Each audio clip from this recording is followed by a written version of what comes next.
Good morning, New Zealand. This is Christopher Prinz from the OECD in Paris. I've been responsible in the past 10 years for OECD's work on sickness and disability policies for the working age population. And it's my pleasure today to present to you what we believe are New Zealand's challenges in the area of disability and work policies seen from a perspective of the OECD and in comparison with other OECD countries. I'll carry you through my presentation in the next 10 to 12 minutes. Let me start with a brief conclusion of what I'm going to say. First, we see a gradual increase in the invalids benefits caseload, which is cause of concern, but at the same time seen from a perspective of what's happening in other countries, the situation is not yet dramatic. In many key areas, New Zealand's disability policies, due to changes over the past decades, are quite robust and very much in line with what is good practice across the OECD. At the same time, there are still a number of weaknesses in the system, weaknesses which relate essentially to three policy areas. One is systematic early identification and intervention. The second is the absence of participation requirements for beneficiaries or potential beneficiaries. And the third is a weak involvement and engagement of employers, and I will get back to these issues in a few minutes. Briefly, the outline of the presentation.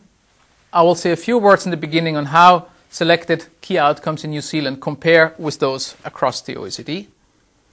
Then I will summarize those policy areas which we believe New Zealand is doing well, where policies are robust and recent reforms in the right direction. And then I will address, as I just said before, the major areas in which we believe New Zealand could still make a big step ahead in making sure that outcomes do not continue to deteriorate. Let me start with some facts. Invalids benefit. I just said at the beginning, everyone in New Zealand knows that the caseload has increased very fast in the last 15 years or so. Actually, it was a gradual increase in the caseload ever since 1970. And if you compare across OECD countries, unfortunately, probably you can't see very much on this slide. But what this slide tells you is that the situation in New Zealand is the level of the caseload level in New Zealand is still pretty low compared to the OECD average. So it's still almost 30% lower than OECD average, and only half of the caseload in many of the OECD countries which really have had a disability problem for many, many years or even decades.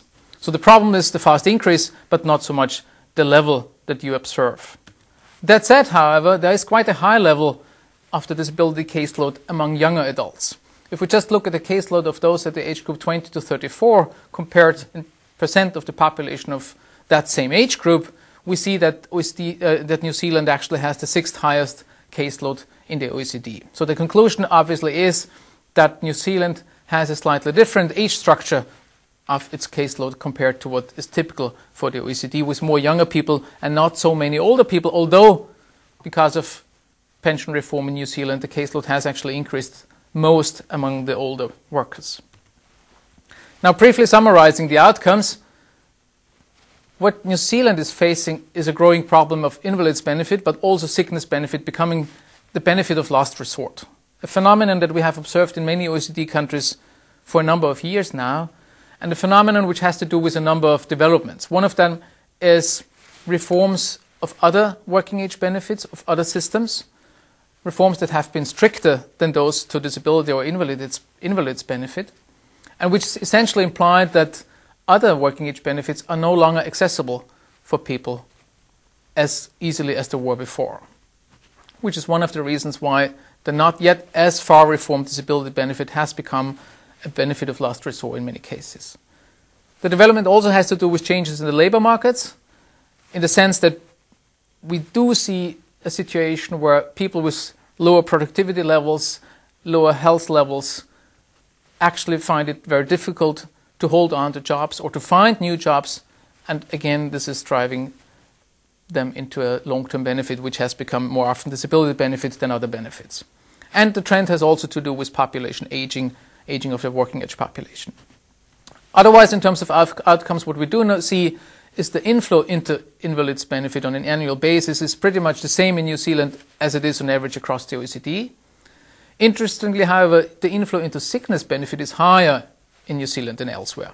And actually, I should say a few words about sickness benefits as well, because after a number of reforms in a few other countries, New Zealand today is the only OECD country in which sickness benefit can be received without any time limit. In no other OECD country can you receive a sickness benefit for more than 2 years, and that drives a couple of particular issues that we might address later on.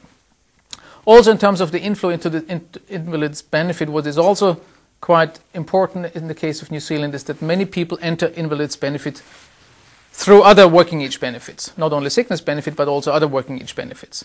And in that sense, it's also slightly different from,